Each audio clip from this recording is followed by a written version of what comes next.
नमस्ते एवरीवन। आज धनतेरस है और धनतेरस की अमृत वेला में मैं ये ऑडियो रिकॉर्ड कर रही हूँ धनतेरस का वीडियो बनाने के लिए। तो आप सभी को सबसे पहले धनतेरस की ढेरों शुभकामनाएं। भगवान गणेश और महालक्ष्मी और माँ सरस्वती का आशीर्वाद सभी पर बना रहे। तो भगवान गणेश, लक्ष्मी जी और सरस्वती जी की पूजा हम क्यों करते हैं? तो गणेश जी जो है वो शुभ के संकेत देते हैं, वो बुद्धि के दाता हैं, वो हमें ज्ञान और विजडम देते हैं। तो जब हमारे पास ज्ञान होता है, तो ज्ञान कैसे आता है? सरस्वती, जब हम विद्या की पूजा करते हैं तो माँ सरस्वती के आशीर्वाद से जब हम पढ़ाई लिखाई करते हैं तो हमें क्या होता है कि हम धन का अर्जन करते हैं, तो हमें एक पोजीशन मिलती है। तो गणेश, लक्ष्मी और सरस्वती जी को हम एक साथ क्यों मानते हैं? इसलिए मानते हैं कि जब हम माँ सरस्वती का पूजन करते हैं, गणेश जी का पूजन करते हैं, तो भगवान जो सद्बुद्धि में लगा होता है वही तो पढ़ाई कर पाएगा। जिसकी बुद्धि सन्मार्ग में होगी वही तो, पढ़ाई के अलावा भी बहुत से कार्य हैं, बहुत से अच्छे कार्य होते हैं, तो वो व्यक्ति कर पाएगा। तो जो व्यक्ति पढ़ा लिखा होता है वो उस कार्य को बहुत ही सुचारू रूप से करता है। जैसे कि अब देखिए, आप देखिए कि कोई घर की महिला है, वो बहुत पढ़ी लिखी है, और कोई एक घर की महिला जो बिल्कुल भी पढ़ी लिखी नहीं है। लेकिन कुछ महिलाएं ऐसी भी होती हैं कि वो पढ़ी लिखी नहीं है लेकिन उनको जीवन का इतना अनुभव होता है कि उनको काफ़ी चीज़ें जो है वो अपने अनुभव से सीख लेती हैं। लेकिन यूजुअली ये कहा जाता है कि जो पढ़े लिखे लोग होते हैं तो वो अपना कार्य जो है बहुत ही सुचारू रूप से और बहुत ही वेल ऑर्गेनाइज्ड तरीके से करते हैं। तो जहाँ पर विद्या का वास है वहाँ पर हमें सद्बुद्धि आती है। और जब पढ़ा लिखा होता है और उसके पास कुछ कार्य करने की क्षमता होती है, उसमें एक माइंड डेवलप होता है, तो वो वहाँ पर जो है धनोपार्जन, जो धन जो है आदमी स्वतः ही कमाने लग जाता है।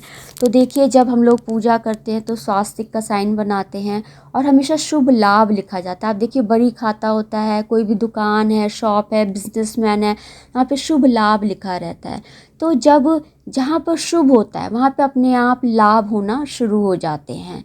तो जैसे ही गणेश जी की और महालक्ष्मी, माँ सरस्वती जी की पूजा करते हैं, वैसे ही महालक्ष्मी अपने आप ही प्रसन्न हो जाती हैं। तो मैंने आपसे नवरात्रों में कहा था, माँ दुर्गा के अनेकों रूप हैं। आपने उसमें पढ़ा ही होगा कि महालक्ष्मी ही जो है दरिद्र रूप में भी निवास करती हैं और महालक्ष्मी जो हैं वो धन के रूप में भी निवास करती हैं। तो एक गरीब इंसान भी है, एक अमीर इंसान भी है। तो धनतेरस यूजुअली होता है कि लोग अपनी दुकानों में, जो बिजनेसमैन है वो वहाँ पर पूजा करते हैं, और घर पे भी जो है पूजा की जाती है जिनके यहाँ बड़ी खाते का काम होता है। और धनतेरस के दिन जो है कहते हैं कि बर्तन ज़रूर ख़रीदना चाहिए। कुछ लोग बर्तन भी ख़रीदते हैं, चांदी सोने के सिक्के भी ख़रीदते हैं, उसके अलावा सोने का ऑर्नामेंट, कुछ भी ऑर्नामेंट आप हीरे का भी ले सकते हैं, लेकिन गोल्ड ही कहा जाता है। जैसे वैभव लक्ष्मी माता का पूजन किया जाता है तो हम उसमें गोल्ड रखते हैं, किसी भी सोने का सामान रख के उस पर जो है रोली और कुमकुम का जो है तिलक लगाते हैं, फिर हम पूजा करते हैं। वैसे तो घर में सब कुछ होता ही है, लेकिन जो है धनतेरस पे हम कुछ छोटा सा कुछ भी ले लेते हैं। तो चम्मच भी ले सकते हैं आप, कुछ बड़ा सा स्टील का सामान भी ले सकते हैं, चांदी सोने का सामान, चांदी की भी प्लेट्स आती हैं, सोने की भी प्लेट्स आती हैं, तो आप वो भी ले सकते हैं। लेकिन यदि आप 10 लोगों की बात करें तो वहाँ पे चांदी सोना ख़रीदना मुश्किल हो जाता है, तो वहाँ पर जो है चांदी ही लेते। देखिए, स्टील कैसे बनता है ये हमने केमिस्ट्री में पढ़ा ही था। अलॉय जो है मिक्स करके हम कितने वैरायटी ऑफ चीज़ें हम बनाते हैं, और आज साइंस ने इस तरह से प्रगति की है कि हम अलॉय जो है उस बना के जो है कई प्रकार की मिश्र धातु जो है हम बनाते हैं। तो बर्तन देखिए कितना महत्वपूर्ण है। एक स्त्री, एक महिला जो है एक किसी परिवार में लक्ष्मी के रूप में आती, गृह लक्ष्मी के रूप में आती, मैंने अपने प्रीवियस वीडियो में बताया था। तो जहाँ पर भोजन का निर्माण होता है वहाँ पे भोजन को सर्व करने के लिए, परोसने के लिए जो है हमें बर्तन की आवश्यकता होती है। पत्तल में भी खा सकते हैं, अकेले के पत्ते में भी खाया जाता है, लेकिन बर्तन जो है समृद्धि का प्रतीक है कि हमारे घर में नाना प्रकार के बर्तन, हमारे घर में बर्तनों की कोई कमी नहीं है।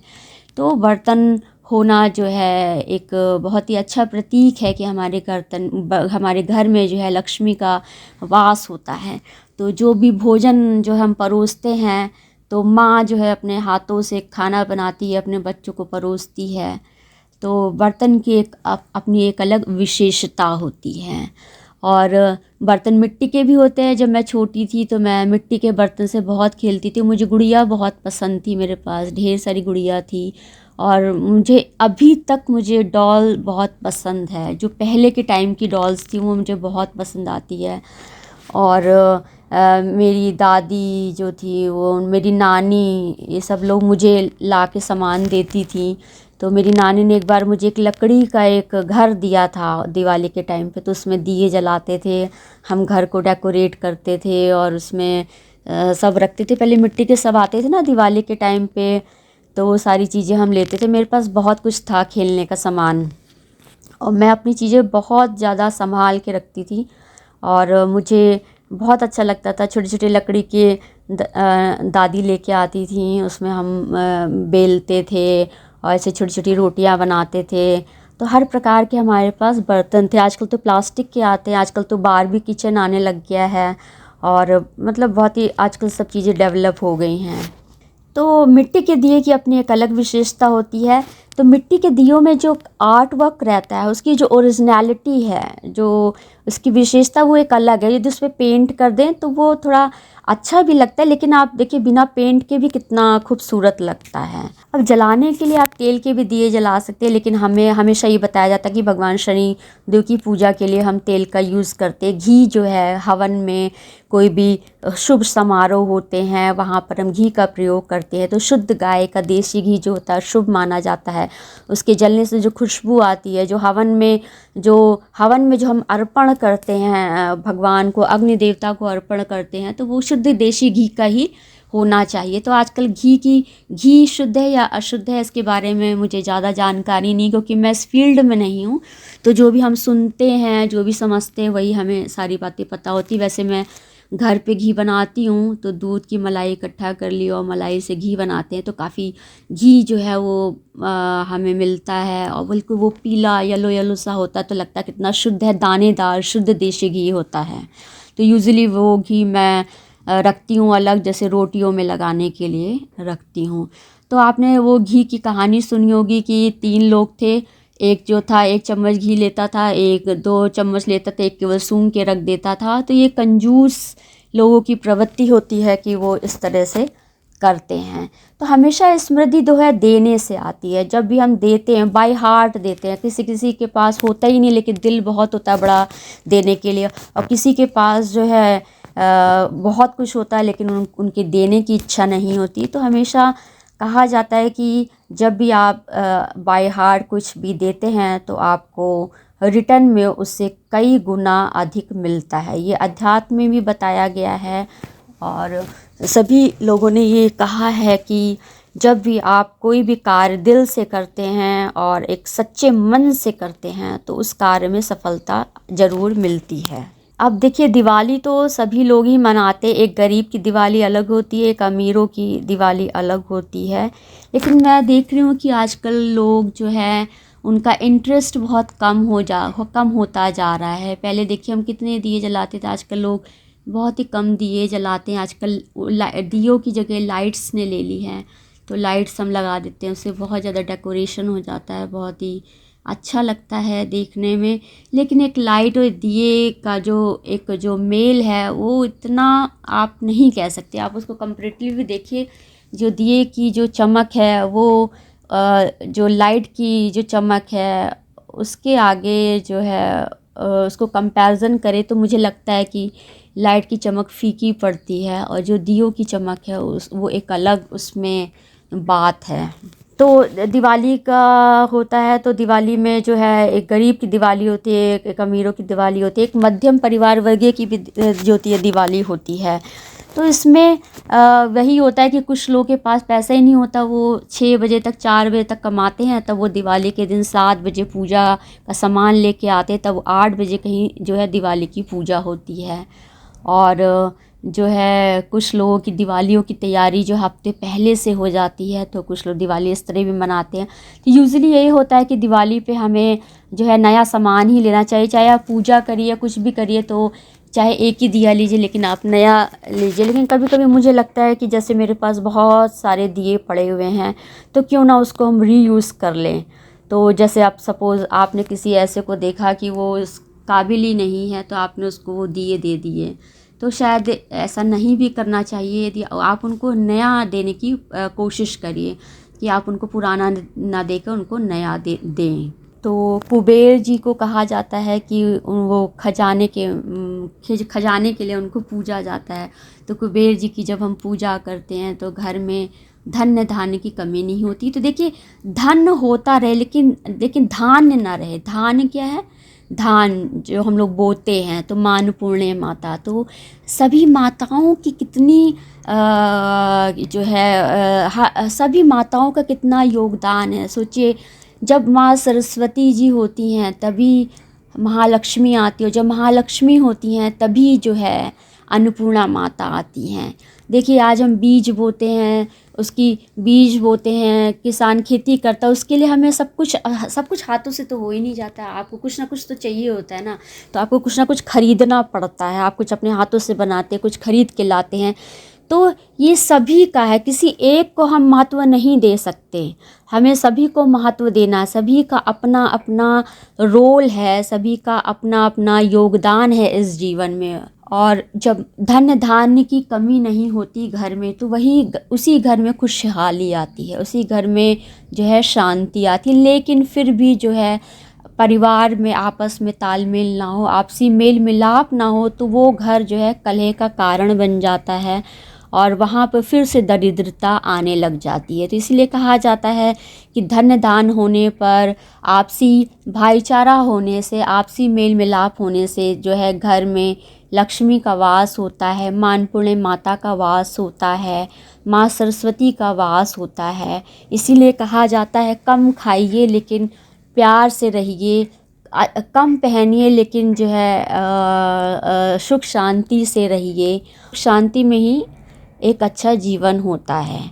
और हमें अपने बच्चों को भी सिखाना, ठीक है, ये होता है कि जो बहुत ही एक्सेस में होता है तो बच्चे उस चीज़ को समझ नहीं पाते, उसकी इम्पोर्टेंस नहीं समझ पाते। स्कार्सिटी जो है, कमी जो है, उस इंसान को उसका महत्व समझाती है। लेकिन आज उन बच्चों का भाग्य इतना अच्छा है कि उनको पहले से ही इतनी सारी चीज़ें मिली हैं। लेकिन माँ बाप की जो है, माता पिता का कर्तव्य होता है कि वो अपने बच्चों को समझाएं, बच्चों को रियलाइज़ कराएं, बच्चों को इस काबिल बनाएं कि वो जो घर की संपत्ति है वो दर दर पीढ़ी जो चली आ रही है वो ना होकर, उन बच्चों में हमें ये भावना डालनी है कि उसको हमें फिर से कैसे निर्माण करना है, फिर से कैसे नए सिरे से उस चीज़ को बढ़ाना है, हमें उस पर ध्यान देना। बच्चों को ये नहीं सिखाना है कि हमारे घर में इतनी संपत्ति हो गई कि हमारी 4 पीढ़ियाँ आराम से रहेंगी। इसका मतलब ये नहीं कि सब आलसी होके बैठ जाएंगे, बल्कि आप उस पैसे का एक अच्छा उपयोग करिए, उसका एक समाज के कल्याण में उपयोग करिए, गरीबों के कल्याण में उपयोग करिए। गरीबों को खाना देना तो उत्तम है, उनको इस काबिल बनाइए कि वो कुछ कार्य कर सकें, उनको इस तरह से फीड करिए कि उनमें कार्य की क्षमता बढ़े। तो ये हमने at the feet of master में भी पढ़ा है। उनको इस तरह से प्रिपेयर करें कि वो और इस काबिल बने। तो आज अधिकता और कमी दोनों को समझने की आवश्यकता है। जब बहुत ज़्यादा अधिक हो जाता है तो उसकी इम्पोर्टेंस नहीं रहती, लेकिन हमें वहाँ पर सूझबूझ से काम करना है, क्योंकि लक्ष्मी चलायमान होती है। कहीं आप स्टोर करके मत रखिए लक्ष्मी को कभी आप स्टोर करके नहीं रख सकते, हमेशा उसको चलायमान रहना चाहिए। कहते हैं किसी को देते हैं फिर मिलता है, फिर हम किसी को देते हैं। इसी तरह से एक्सचेंज ऑफ एनर्जी होता है, एक्सचेंज ऑफ मनी होता है। तो ये this is a principle, this is a divine law, this is a natural law. तो इसी आधार पे ही ये दुनिया आधारित है। और ये अध्यात्म कहता है कि जो है सोल जो है, आत्मा जो है वो माया से रहित है, और माया के नष्ट हो जाने पर ही पर भी माया के नष्ट हो जाने पर भी जो है आत्मा एग्जिस्ट करती है। तो जब हमें ये जीवन मिलता है तो हमें सारे सुखों को हम भोगते हैं और अंत में जो है भगवान हमें ज्ञान देते हैं कि आत्मा ना पैदा होती है ना मरती है, और हम ये शरीर धारण करते हैं उस माया को अनुभव करने के लिए। जो ईश्वर ने जो माया बनाई है, ये माया कौन है? माँ दुर्गे माता की अनेकों रूप हैं। निंद्रा देवी हैं, मोह रूपी माता हैं जो हमारे अंदर मोह पैदा करती हैं। तो ये सब माँ दुर्गा माता के अनेकों रूप हैं जिनको हम पूजते हैं अपने जीवन में। तो हर एक माता का जो है अपना अलग अलग जो है योगदान होता है, और हमें आज अपने बच्चों को पढ़ाई के साथ इन चीज़ों को बताना है, बच्चों को इन बातों को समझाना है। आज इन सब बातों की कमी होती जा रही है और बच्चे किसी और रास्ते चले जा रहे हैं, तो हमें उस रास्ते से उनको फिर से जो है सही रास्ते पे लाना है। तो आप सभी को धनतेरस की एक बार फिर से हार्दिक शुभकामनाएं। छोटी दिवाली पर भी आपको शुभकामनाएं, और बड़ी दिवाली और सभी के लिए शुभ हो, ये मैं ईश्वर से प्रार्थना करती हूँ। और सब लोग खुश रहें, सब लोग स्वस्थ रहें, एक दूसरे को समझें, एक दूसरे को जानें, और विवाद लड़ाई झगड़ा करने से कुछ भी हासिल नहीं होगा। यदि हर एक इंसान अपने अंदर की बुराई को ख़त्म कर ले तो एक व्यक्ति दूसरे को बुरा नहीं बना पाएगा, और यह व्यक्ति खुद स्वयं बुरा नहीं हो पाएगा। उसी वक्त उसी क्षण ही बुराई का नाश हो जाएगा। और हमें विजयदशमी यही सिखाती कि हमें बुराई का नाश करना है। हमें दिवाली पे जो है अच्छाई जो हमने जीती है उसका हम जश्न मनाते हैं, या कहते हैं उसको सेलिब्रेट करते हैं, या जश्न को आप ये कह लीजिए कि हम उसको जो है पूरे हर्ष उल्लास के साथ मनाते हैं। तो हम लोग दीपावली के शुभ अवसर पे अपने अंदर की बुराई को समाप्त करके अपने उस अच्छाई के उस दीपक को जलाएंगे, अपनी उस आत्म ज्योति को जलाएंगे, और इसी प्रेरणा के साथ हम याला साल पूरा बिताएंगे और नव वर्ष में प्रवेश करेंगे। और आप सभी को नव वर्ष की भी हार्दिक शुभकामनाएं। Wish you all a very happy and prosperous Deepavali. Thank you everyone. Namaste everyone.